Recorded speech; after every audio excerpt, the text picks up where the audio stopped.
Welcome to this video. My name is Dr. Farzana Haq.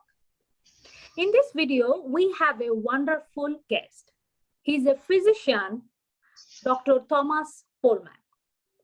He has been practicing internal medicine and nephrology for nearly 40 years. Dr. Pohlmann did his medicine degree from Washington University in St. Louis. After that, he did his internal medicine residency from University of Kentucky. Then he pursued nephrology fellowship from Washington University in St. Louis. Then he joined as a core faculty involved with internal medicine residency training program at St. Luke's since 1985. So he has nearly 40 years of experience of teaching medical students and residents. And particularly, he conducted more than 1,200 residency interviews. So today we will learn from him that what he looked for in residency candidates. Dr. Pohlmann, thank you so much for joining us today. It's my pleasure. Dr. Pohlmann, I first want to know from you that what is your advice to stand out at virtual interview? Well, I think mainly to be yourself. Don't try to be anything different. At least I think one of the questions that we'll talk about is there anything special to stand out?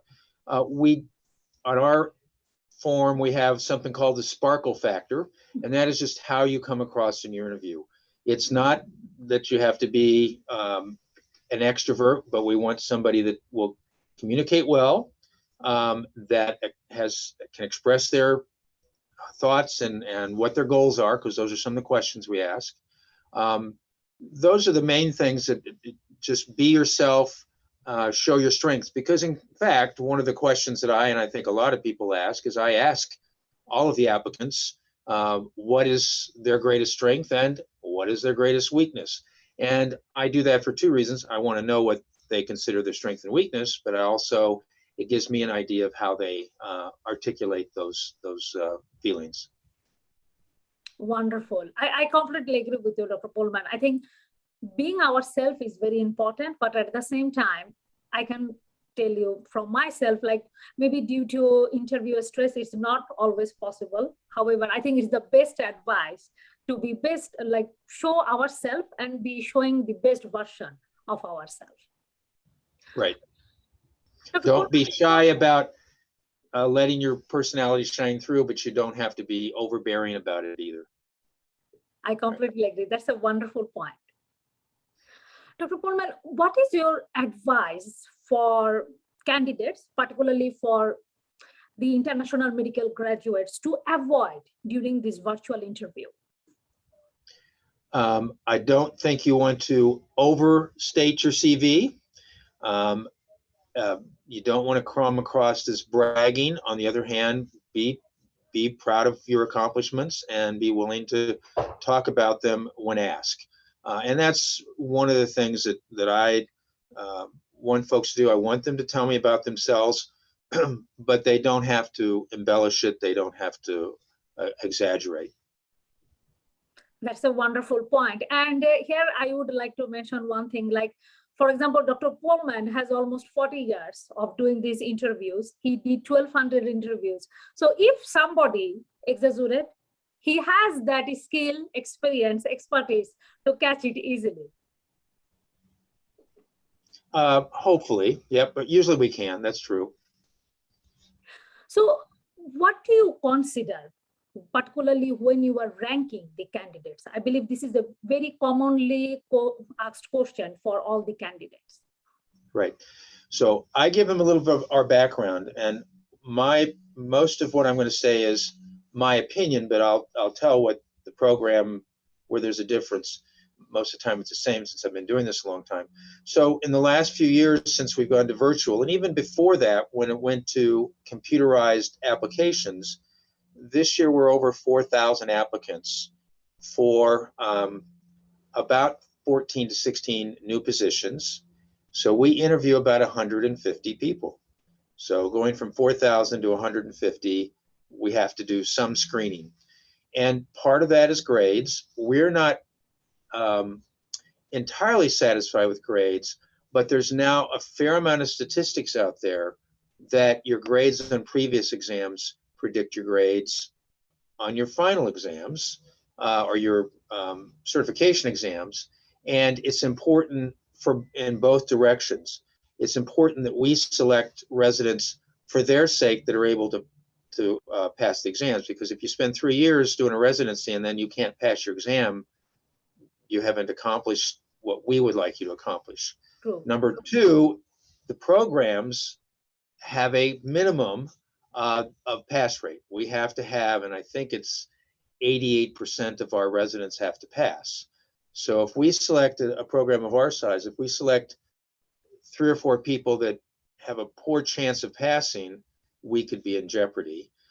So that's one thing that we do. It's we look at the applicant pool and try and select the people who's most likely to pass.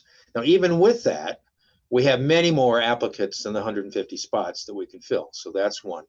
Then what we look at the interview, what I look at, and I think the rest of the faculty as well that interview, I want to look over the CV, make sure that everything is in there. I look heavily, particularly on international grads, if they've had any experience in the United States. The United States health system has lots of advantages and lots of quirks, as you well know. And we need to make sure that at least the person has had some interactions with the U.S. System. We want to make sure that they can communicate well, that we can understand, that they can communicate their thoughts. So that's part of the interview as well. And then some of the intangibles are the most difficult. It would be nice if in an interview I could tell how hardworking a person is, because it's not good to be a stupid physician, but a smart physician doesn't necessarily make the best physician. You have to have intelligence. That should be a baseline that you have to go on, but then you have to be able to work. Now, in current standards, we're strictly limited by work hours, duty hours. We're monitored by that, and we monitor it so that the work ethic is still there, but the work hours are not still there. So we want somebody that's interested.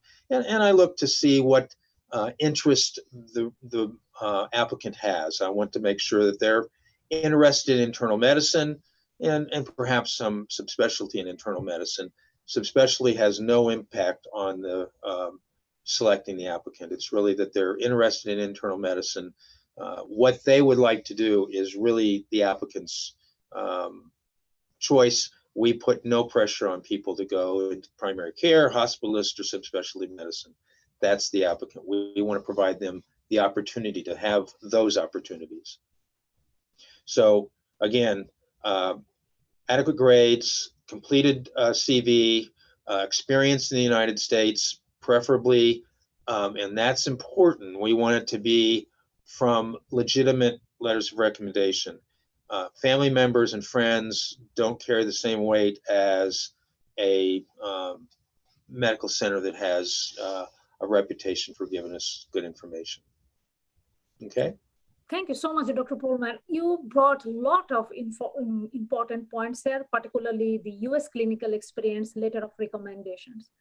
I completely agree with you because I'm originally from Bangladesh. And then when I came here, definitely resource-wise, system-wise, there is like tremendous different than the South Asia and US health system. So if you kindly tell us like what kind of clinical experience it will be like more beneficial or you are expecting in a candidate when you are ranking, like does it need to be completely hands-on? Well, up until the last 18 months, yes, it had to be hands-on.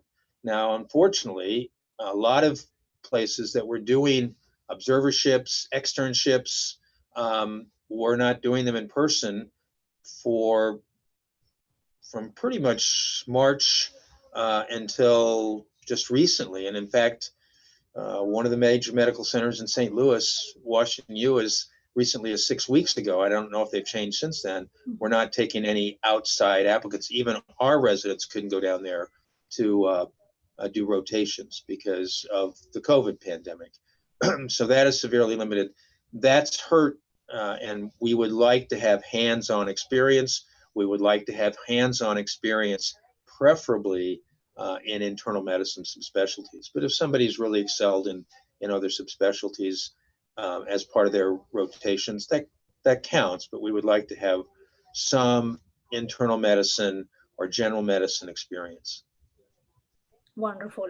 I completely agree. Now, because of the COVID, definitely, even for our residents and particularly for international medical graduates, the opportunity for hands-on are definitely getting very limited.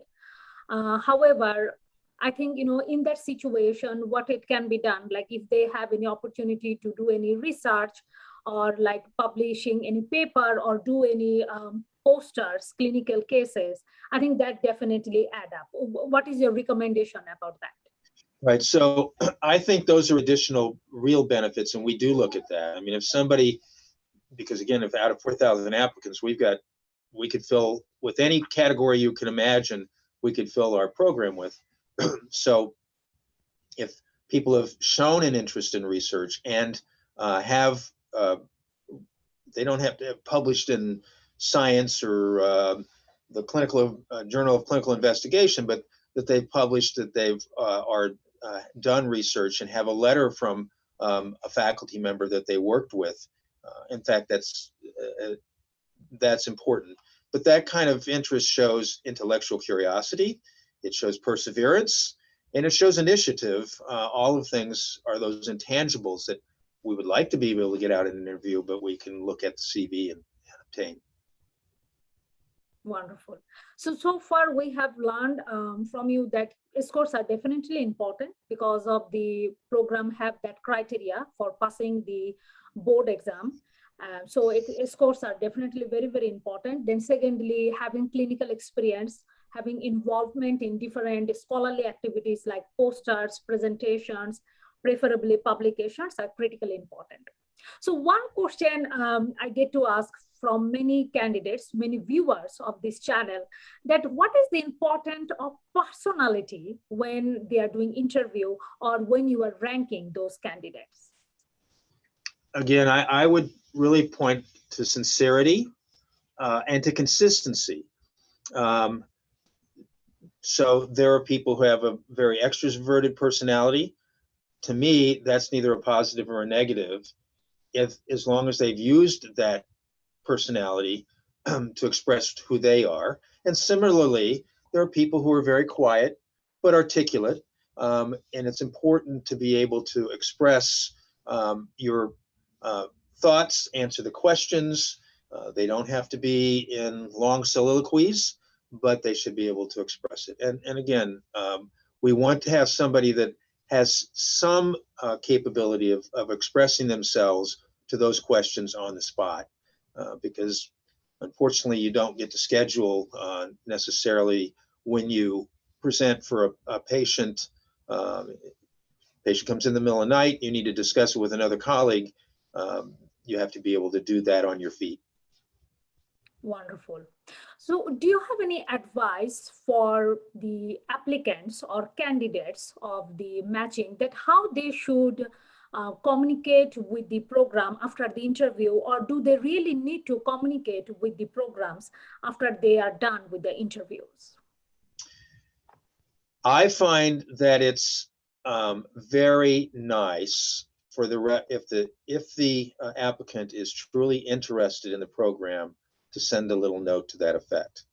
I can't guarantee that adds enormous amount. It means something to me, one. And two, again, when we sit down and look at it, if it's somebody that has expressed an interest in the program, some connection with the area, we find that they're more likely to rank us higher. And if we like them, that rank higher. As you well know, it is illegal for us to tell anybody anything about the ranking. We can no longer do that, and I don't think it was ever ethical to do that, because we don't know. And as I tell residents, they ask me how they compare, and I said, well, I'm not comparing you. to this year, I'm comparing you to the last 5 years because we won't know how you compare until we get all the interviews done. And then what usually happens is that the group of us either get together formally, and that's what we've done for years, but more recently, informally, we'll just mention, and Dr. Bayless then literally goes through all of the records, goes through all the charts and ranks them. Wonderful. Thank you, Dr. Pullman. Do you have any final advice for our viewers, particularly who are international medical graduates? Mm-hmm. So some of the advice is very frustrating, and that is that everything seems to be done on computers now. So how you get through the front door, there really is not any guaranteed way. If you have connections with certain locations, you can ask those. We've gotten farther and farther away, and those are called legacies. And we've tried to get farther and farther away from legacies because, again, we want to make sure we get the best. And for all of us that have gone through training programs, it's my opinion that the faculty is supposed to set the bar high and provide teaching. But most of your teaching comes with who you spend your time with. So your fellow residents are where in the middle of the night, you're going to ask a question, or during the day, you're going to ask a question. We want the best residents to be able to answer those residents for our best interns and vice versa. So one of the things is if you have a connection, certainly try and use it. But we have gotten further and further away from those when we have the option. Now, sometimes there's some very powerful people that make recommendations to us, and we at least have to pay attention to them. But so that sometimes can get you through the door. Now, whether it'll get you ranked high depends on who your competition is. Other than that is to have a good CV, and that is dependent on how you've applied yourself during medical school. If you're an international grad, how have you applied yourself after that to get the externships or observerships? It's quite impressive how, I don't know how some of our applicants do it, but they'll have several experiences with observerships. We only take so many letters. We won't take 50 letters. We can't do that. So I think there's a limit on the application form of 3 or 4 letters, or maybe 5. But try and get those letters to be good, solid letters to support you in work that you've done in the United States. And hopefully that person writing the letter has no pre-existing personal contact with you, because if it's an uncle or an aunt or a fellow classmate, those are going to carry less weight. Completely agree with you, Dr. Pullman. I think like having a good professional letter of recommendations, as you outlined very nicely, is critical for interviewing and then getting ranking. And sometimes candidates may do not think that how important the interview is. I can tell you, like, my personal experience when I was preparing for interviews.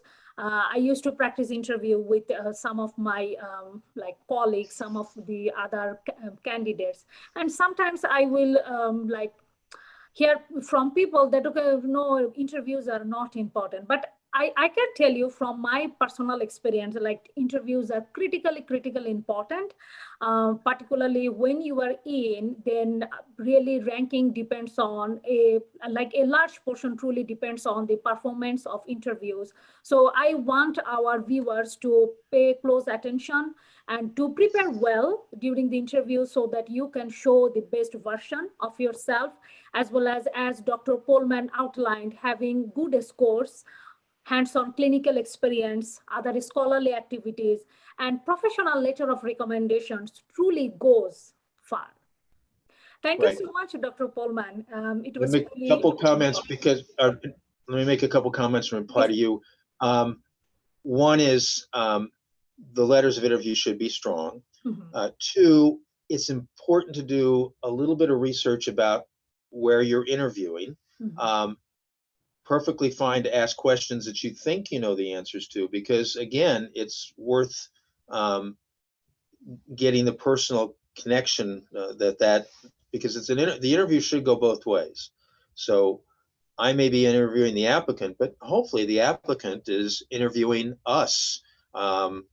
Even with and today I interviewed for all U.S. applicants, and I pay heavy attention to their letters of recommendations from their medical schools, because they're all graduating in May, so they haven't finished, but we may, to their dean's letter, to the performance in medical school. So both international grads and U.S. trained grads are evaluated similarly, other than we want to make sure that there's experience in the international grads. Okay. That's wonderful. I completely agree with you. So I think it need to be two ways. As you mentioned, you were interviewing candidates, and candidates also need to know that is this the right program that he or she will spend their next 3 or 4 years, because it's a critical decision of their both personal and professional life. Right. And I pay a lot of attention to the questions they ask me, how they ask them, and what information they want to know. That tells me a lot about the person. Absolutely. And now, particularly, majority of the programs' website are very detailed. So viewers, please do your homework before you go for any interviews, and make sure not to ask questions, the information which are already in the website, because that means that you did not do your homework. So do your homework, and as Dr. Pullman mentioned, ask thoughtful questions that give the signals of your sincerity and intelligence. Agreed. Any other final thoughts, Dr. Pullman? I think we've covered it. Thank you. Sure. Thank you so much for joining us today. It was a tremendous, eye-opening interview. I have also learned many things from you, because you have wonderful, almost 40 years experience, 1,200 interviews you took, which is definitely a high bar. So I have also learned many things from your wisdom and expertise. Thank you so much, viewers. Okay. Thank you. Thank you. Please like this video, subscribe to this channel, and I will see you in the next video. Bye-bye.